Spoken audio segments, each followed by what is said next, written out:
Lassie Farm, Chapter 5 of Ted Chiang's novel, Understand. From where we left off, the CIA has insisted on capturing me and assessing my threat potential before the FDA goes any further. The FDA has asked all the hospitals to return the remaining ampules by courier. I must get an ampule before this happens. The nearest patient is in Pittsburgh. I reserve a seat on a flight leaving early tomorrow morning. Then I check a map of Pittsburgh and make a request to the Pennsylvania Courier Company for a pickup at an investment firm in the downtown area. Finally, I sign up for several hours of CPU time on a supercomputer. I'm parked in a rental car around the corner from a skyscraper in Pittsburgh. In my jacket pocket is a small circuit board with a keypad. I'm looking down the street in the direction the courier will arrive from. Half the pedestrians wear white air masks, but visibility is good. I see it 2 intersections away. It's a late model domestic van, Pennsylvania Courier, painted on its side. It's not a high security courier. The FDA isn't that worried about me. I get out of my car and begin walking toward the skyscraper. The van arrives shortly, parks, and the driver gets out. As soon as he's inside, I enter the vehicle. It's just come from the hospital. The driver is on his way to the 40th floor, expecting to pick up a package from an investment firm there. He won't be back for at least 4 minutes. Welded to the floor of the van is a large locker with double-layered steel walls and door. There's a polished plate on the door. The locker opens when the driver lays his palm against its surface. The plate also has a data port in its side used for programming it.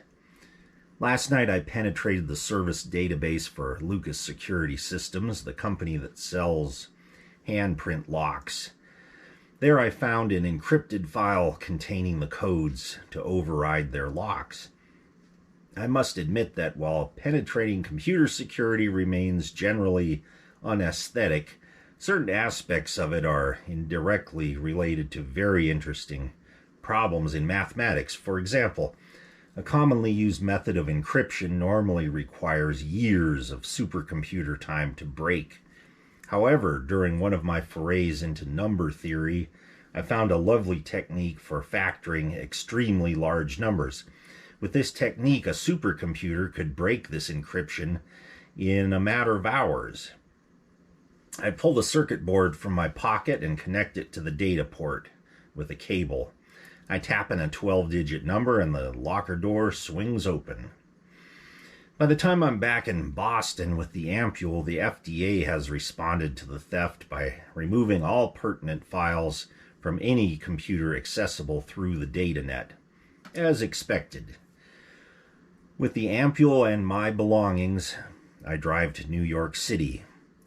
The fastest way for me to make money is, oddly enough, gambling. Handicapping horse races is simple enough. Without attracting undue attention, I can accumulate a moderate sum and then sustain myself with investments in the stock market. I'm staying in a room in the cheapest apartment I could find in New York that has data net outlets. I've arranged several false names under which to make my investments and will change them regularly. I shall spend some time on Wall Street so that I can identify high-yield, short-term opportunities from the body language of brokers. I won't go more than once a week. There are more significant matters to attend to, gestalts beckoning my attention. As my mind develops, so does my control over my body. It is a misconception to think that during evolution, humans sacrificed physical skills in exchange for intelligence. Wielding one's body is a mental activity. While my strength hasn't increased, my coordination is now well above average. I'm even becoming ambidextrous. Moreover, my powers of concentration make biofeedback techniques very effective.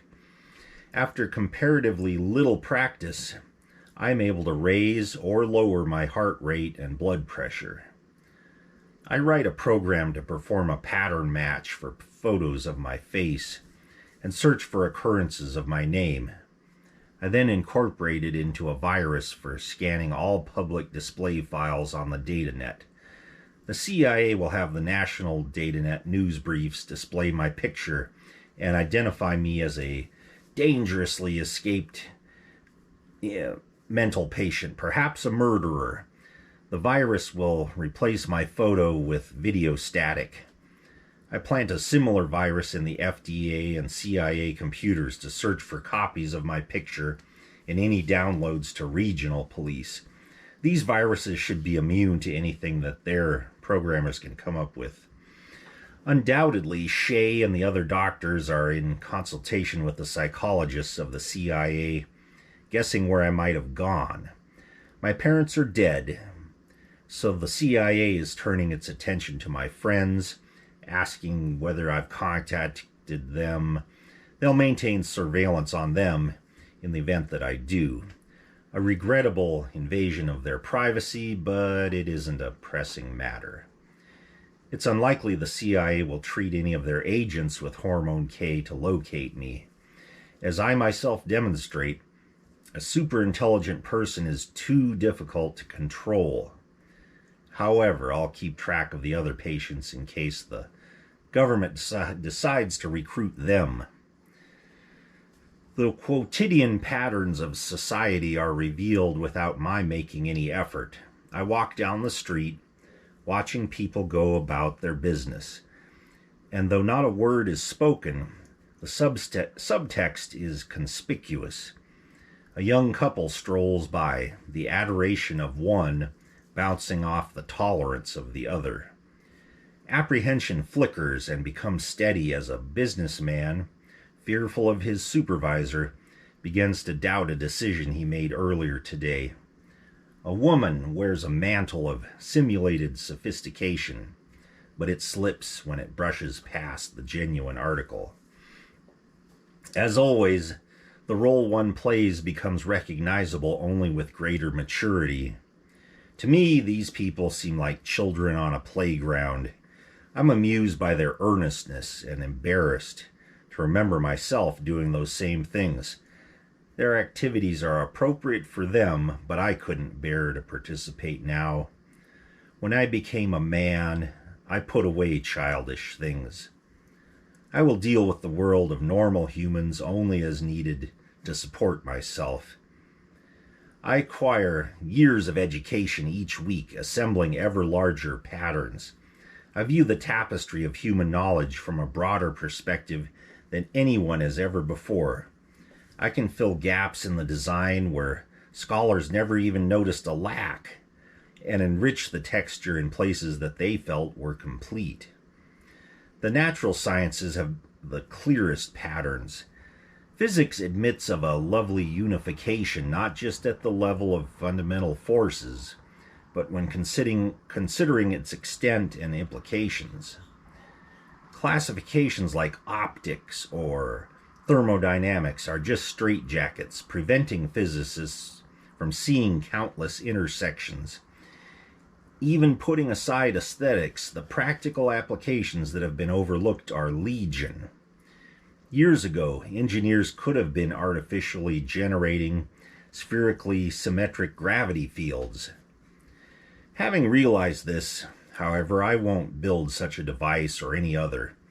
It would require many custom-built components, all difficult and time-consuming to procure. Furthermore, actually constructing the device wouldn't give me any particular satisfaction, since I already know it would work, and it wouldn't illuminate any new gestalts. And we will leave it there. Thanks for listening.